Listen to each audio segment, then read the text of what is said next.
नमस्कार, आप देख रहे हैं न्यूज समय तक और मैं हूं आपके साथ अमन त्रिवेदी। आइए नजर डालते हैं आज की ताजा खबरों पर।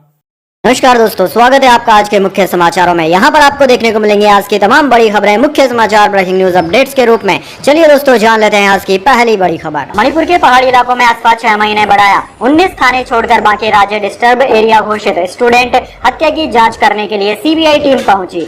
जी हाँ दोस्तों, मणिपुर के पहाड़ी इलाकों में अफवाह अभी लागू रहेगा। सरकार ने इसे 1 अक्टूबर से 6 महीने के लिए और आगे बढ़ा दिया है। सिर्फ 19 थाना क्षेत्रों को इससे अलग रखा गया है। जिन 19 थाना क्षेत्रों को अफवाह से अलग रखा गया है उनमें इम्फाल, लेफेल सिटी, सिंगमई, मैकई, लामसांग, पत्सोई, वांगवांग समेत जिब्रल शामिल है। इसी बीच दोस्तों, राज्य में 2 लापता स्टूडेंट्स की हत्या के विरोध के बाद हिंसा और बढ़ गई। 26 सितंबर को पुलिस और प्रदर्शनकारियों के बीच हिंसक झड़प हुई, जिसमें पुलिस को गोली चलानी पड़ी। बुधवार को लगातार दूसरे दिन भी प्रदर्शन हुआ। हजारों छात्र सड़क पर विरोध जताने उतरे। इस दौरान पुलिस ने उन्हें रोकने की कोशिश की, जिसमें कुछ स्टूडेंट्स घायल हुए। इसके बाद दोस्तों, अगली बड़ी खबर। प्रधानमंत्री मोदी बोले, गुजरात को बदनाम करने की साजिश हुई। गोधरा की घटना और हिंसा के बाद एजेंडा चलाया गया, मैंने फिर भी राज्य को खड़ा किया। जी हां दोस्तों, प्रधानमंत्री मोदी बुधवार को अहमदाबाद साइंस सिटी में आयोजित वाइब्रेट गुजरात ग्लोबल समिट के 20वें एनिवर्सरी प्रोग्राम में शामिल हुए। मोदी ने अपने संबोधन में गुजरात का मुख्यमंत्री रहते आई चुनौतियों पर बात की। पीएम ने 2001 से पहले गुजरात में आए अकाल,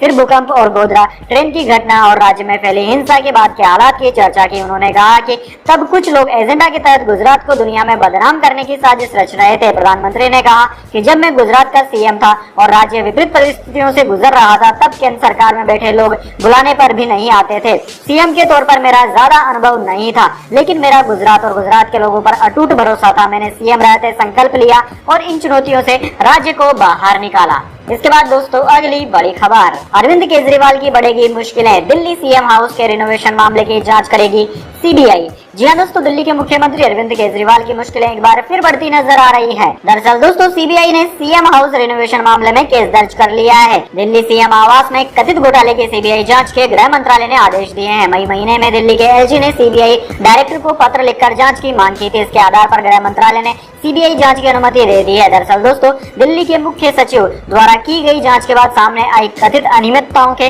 सभी पहलुओं की जांच अब सीबीआई करेगी। इस मामले में गृह मंत्रालय द्वारा पहले ही सीएजी द्वारा एक विशिष्ट ऑडिट का आदेश दिया जा चुका है। वहीं अब सीबीआई जांच के आदेश होने के बाद आम आदमी पार्टी ने केंद्र सरकार और बीजेपी पर निशाना साधा। पार्टी की तरफ से कहा गया है कि बीजेपी ने आम आदमी पार्टी को खत्म करने के लिए अपनी पूरी ताकत लगा दी है। आज पूरे देश में सिर्फ आम आदमी पार्टी है जो शिक्षा और स्वास्थ्य के क्षेत्र में बेहतरीन काम करके वोट मांग रही है, लेकिन बीजेपी नहीं चाहती कि गरीबों को अच्छी शिक्षा और बेहतरीन स्वास्थ्य सुविधाएं मिले। इसके बाद दोस्तों, अगली बड़ी खबर। अजीत डोभाल ने कनाडा की एनएसए को किया फोन, मांगे आरोपों के सबूत, लेकिन कोई जवाब नहीं दे पाई जोड़ी थॉमस।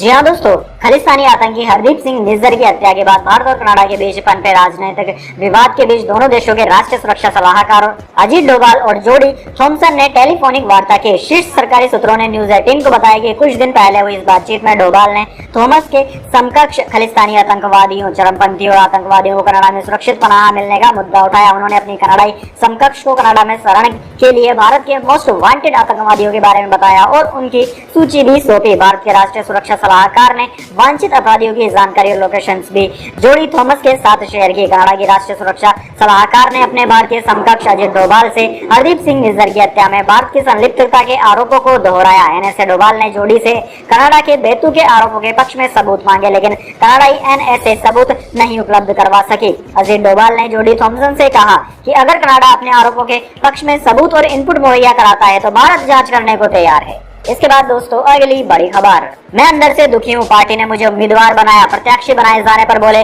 कैलाश विजयवर्गीय। जी हाँ दोस्तों, भारतीय जनता पार्टी ने मध्य प्रदेश में चुनाव को लेकर अपनी दूसरी सूची जारी कर दी है। इस सूची के जारी होने के बाद वरिष्ठ बीजेपी नेता कैलाश विजयवर्गीय ने बड़ी बात कही। उन्होंने कहा कि मैं अंदर से बहुत दुखी हूँ कि मुझे पार्टी ने विधानसभा का उम्मीदवार बनाया। मेरा चुनाव लड़ने का 1% भी मन नहीं था। कैलाश यही नहीं रुके, उन्होंने कहा कि वे अब बड़े नेता हो गए हैं। उनका प्लान था कि वे चुनाव में रोजाना 4-5 जनसभा करते, हेलीकॉप्टर से प्रचार करते। अब वह जनता के बीच जाकर हाथ जोड़ना नहीं चाहते। दोस्तों आपकी जानकारी के लिए बता दें कि कैलाश विजयवर्गीय को बीजेपी ने इंदौर एक विधानसभा से उम्मीदवार बनाया है। वे मालवा की सियासत में बड़ा नाम होने के साथ साथ पार्टी के राष्ट्रीय महासचिव भी हैं। उन्होंने कहा कि एक पिता होने के नाते उन्हें अच्छा नहीं लगा कि बेटे का टिकट काट कर वे खुद चुनाव लड़े। इसके बाद दोस्तों अगली बड़ी खबर, दुनिया में सबसे अच्छा प्रदर्शन करने वाली करेंसी बनी अफगानी। सितंबर तिमाही में 9% मजबूत हुई। डॉलर के मुकाबले अफगानी की वैल्यू 78.25 रुपए। जी हाँ दोस्तों, अफगानिस्तान की करेंसी अफगानी सितंबर तिमाही में दुनिया की सबसे अच्छा प्रदर्शन करने वाली करेंसी रही। इसमें 3 महीनों में 9% और 1 साल में 14% की रैली देखने को मिली। अभी डॉलर के मुकाबले अफगानी रुपए की वैल्यू 78.25 है। सितंबर तिमाही में 3% मजबूती के साथ दूसरे नंबर पर कोलंबिया की करेंसी पैसो है। वहीं सालाना आधार पर अफगानी तीसरे नंबर पर है। पैसो पहले नंबर पर, दूसरे नंबर पर श्रीलंकाई रुपया है। जियोपॉलिटिकल एक्सपर्ट कामरान बुखारी ने कहा कि करेंसी की मजबूती शॉर्ट टर्म के लिए है, क्योंकि यहाँ आर्थिक, सामाजिक और राजनीतिक अस्थिरता है। तालिबान ने अफगानिस्तान पर 15 अगस्त 2021 में कब्जा कर लिया था। इसके बाद दोस्तों अगली बड़ी खबर, बेल का ईमेल नहीं खोलने से हो गया खेल। शख्स को 3 साल और रहना पड़ा जेल। हाईकोर्ट ने ऐसे लगाई फटकार। जी हाँ दोस्तों, गुजरात उच्च न्यायालय ने राज्य सरकार को आदेश दिया कि वह उस व्यक्ति को 1 लाख रुपए का भुगतान करे जिसे जमानत मिलने के बावजूद 3 अतिरिक्त वर्षों तक जेल में रहना पड़ा। बार एंड बेंच के मुताबिक जेल अधिकारियों ने उच्च न्यायालय को बताया कि वे 2020 में रजिस्ट्री द्वारा उन्हें ईमेल किए गए जमानत आदेश में संलग्न अटैच फाइल को खोलने में असमर्थ थे और इसलिए उस व्यक्ति को रिहा नहीं किया जा सका। अदालत ने अपने आदेश में कहा कि यह कोई ऐसा मामला नहीं है कि ईमेल जेल अधिकारियों को प्राप्त नहीं हुआ था। यह जेल अधिकारियों का मामला है कि कोविड-19 महामारी के मद्देनजर आवश्यक कार्यवाही नहीं की जा सकी। हालांकि उन्हें ईमेल मिला, लेकिन वे अटैच फाइल खोलने में असमर्थ थे। वह व्यक्ति जो अब 27 वर्ष का है, एक हत्या के मामले में आजीवन कारावास की सजा काट रहा था, जब अदालत ने उसकी सजा निलंबित कर दी और उसे जमानत दे दी। हालांकि चंदन जी ठाकुर जमानत हासिल करने के बावजूद 3 साल तक जेल में रहे, क्योंकि जेल अधिकारी आवश्यक कार्यवाही करने में विफल रहे। इस वजह से अदालत ने अब 1 लाख रुपए का मुआवजा देने की घोषणा की है। इसके बाद दोस्तों अगली बड़ी खबर, जयशंकर बोले कनाडा में हिंसा को बढ़ावा मिल रहा। कहा हमारे डिप्लोमेट्स को धमकाया जा रहा है और वे इसे लोकतंत्र कहकर सही ठहराते हैं। जी हाँ दोस्तों, यूएन को संबोधित करने के बाद मंगलवार को विदेश मंत्री एस जयशंकर ने discussion act council for foreign relations में कई सवालों के जवाब दिए। इस दौरान उन्होंने कनाडा के साथ तनाव के अलावा चीन, रूस और मणिपुर हिंसा जैसे मुद्दों पर अपना पक्ष रखा। जयशंकर ने कहा कि कनाडा में अलगाववादी ताकतों, हिंसा और उग्रवाद से जुड़ा अपराध पनप रहा है। जयशंकर ने कहा कि कनाडा में हमारे डिप्लोमेट्स को डराया धमकाया जाता है, हमारे कॉन्सुलेट पर हमले होते हैं। इन सबको ये कहकर सही ठहरा दिया जाता है कि लोकतंत्र में यही होता है। यदि कोई ऐसी घटना है जो एक परेशानी का मुद्दा है और कोई मुझे एक सरकार के रूप में कुछ जानकारी देता है तो मैं उस पर जरूर गौर करूंगा। इसके बाद दोस्तों अगली बड़ी खबर, दिग्विजय सिंह बोले सीएम और मंत्रियों के कट सकते हैं टिकट। कहा एमपी में गुजरात जैसा प्रयोग कर सकती है भाजपा। कांग्रेस की लहर से घबराए मोदी शाह। जी हाँ दोस्तों, मध्य प्रदेश के पूर्व मुख्यमंत्री और सीनियर कांग्रेस लीडर दिग्विजय सिंह ने दावा किया है कि भाजपा मध्य प्रदेश में भी गुजरात वाला प्रयोग कर सकती है। यहाँ मुख्यमंत्री से लेकर तमाम मंत्रियों के टिकट कट सकते हैं। दिग्विजय सिंह ने कहा कि मोदी और अमित शाह घबराए हुए हैं। दिग्विजय ने कहा कि भाजपा ने वो प्रयोग जो गुजरात में किया था कि सारे मिनिस्टर सबके टिकट काट दिए, वो प्रयोग यहाँ भी हो सकता है। इसका मतलब ये होगा कि मुख्यमंत्री से लेकर जितने मंत्री हैं सबकी टिकट भी काट सकते हैं, लेकिन इससे हमें कोई फर्क नहीं पड़ता। जनता मन बना चुकी है। कांग्रेस के पक्ष में लहर है। दिग्विजय सिंह उज्जैन जिले के घटिया विधानसभा क्षेत्र में कांग्रेस की जन आक्रोश रैली में शामिल होने आए थे। इसके बाद दोस्तों अगली बड़ी खबर, खालिस्तानी गैंगस्टर्स नेटवर्क पर एनआईए का बड़ा एक्शन। 7 राज्यों में 53 जगह छापेमारी। हिरासत में लिए कई संदिग्ध, गोला बारूद भी बरामद। जी हाँ दोस्तों, देश में आतंकवादी, गैंगस्टर, ड्रग तस्कर गठजोड़ को ध्वस्त करने के लिए नेशनल इन्वेस्टिगेशन एजेंसी एनआईए ने बुधवार को देश के 7 राज्यों में छापेमारी की।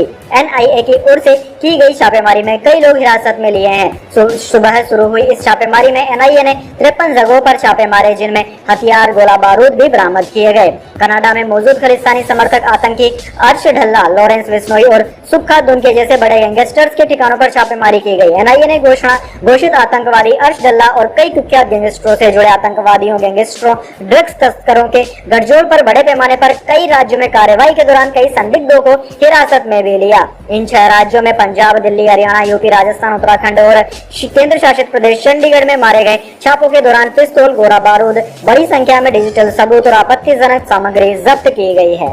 इसके बाद दोस्तों अगली बड़ी खबर, 6 पायलटों के खिलाफ मुंबई में केस चला सकेगी आकाशा। बॉम्बे हाईकोर्ट से इजाजत मिली। पायलटों ने बिना नोटिस नौकरी छोड़ी थी। जी हाँ दोस्तों, बॉम्बे हाईकोर्ट ने बुधवार को आकाशा एयर को 5 पायलटों के खिलाफ मामला आगे बढ़ाने की इजाजत दे दी है। आकाशा ने बिना नोटिस एयरलाइन छोड़ने वाले पायलटों के खिलाफ मुकदमा दायर किया है। हर एक पायलट से अनुबंध के उल्लंघन के लिए 18 लाख रुपए और अचानक इस्तीफे के कारण हुए फाइनेंशियल और रेपुटेशनल डैमेज के लिए 21 करोड़ रुपए की मांग की है। बॉम्बे हाईकोर्ट ने सोमवार को आकाशा के पायलटों की याचिका पर अपना आदेश सुरक्षित रख लिया। याचिका में आकाशा एयर की ओर से पायलटों के खिलाफ दायर मुकदमे को चुनौती दी गई थी। पायलटों ने तर्क दिया कि बॉम्बे हाईकोर्ट इस विवाद से निपटने के लिए सही अदालत नहीं है, क्योंकि अनुबंध अदालत के अधिकार क्षेत्र में एग्जीक्यूट नहीं किया गया था। आकाशा के 43 पायलटों ने नौकरी छोड़ दी थी। इनमें से 6 पायलटों के खिलाफ केस दर्ज कर लिया गया है। इन पायलटों में से एक का रेजिडेंस मुंबई में है।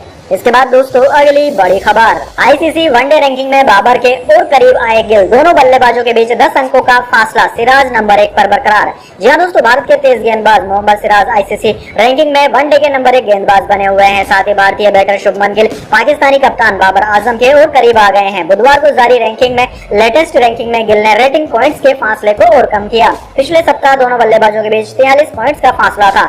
अब यह घटकर मात्र 10 अंकों का रह गया है। टॉप पर काबिज बाबर आजम के पास 857 अंक है, जबकि गिल के 847 अंक हो गए हैं। वहीं दोस्तों सिराज गेंदबाजी रैंकिंग में पहले स्थान पर बरकरार है। सिराज के अभी 680 पॉइंट है। ऑस्ट्रेलियाई गेंदबाज जोश हेजलवुड दूसरे स्थान पर है। हेजलवुड के 669 पॉइंट्स हैं। इसके बाद दोस्तों जाने अगली बड़ी खबर, लेकिन उससे पहले मेरी आपसे एक छोटी सी रिक्वेस्ट है। अगर दोस्तों आपको अभी तक हमारी न्यूज पसंद आई है तो इसे एक छोटा सा लाइक जरूर दे दीजिए, और अगर आपको पसंद नहीं आई है तो बेशक आप डिसलाइक भी कर सकते हैं। लेकिन दोस्तों लाइक और डिसलाइक जरूर कीजिए, क्योंकि दोस्तों यही हमारी मेहनत का फल होता है और इसी से हमें पता चलता है कि आपको हमारी वीडियोस पसंद आ रही है या नहीं। तो चलिए दोस्तों जान लेते हैं आज की अगली बड़ी खबर। सेंसेक्स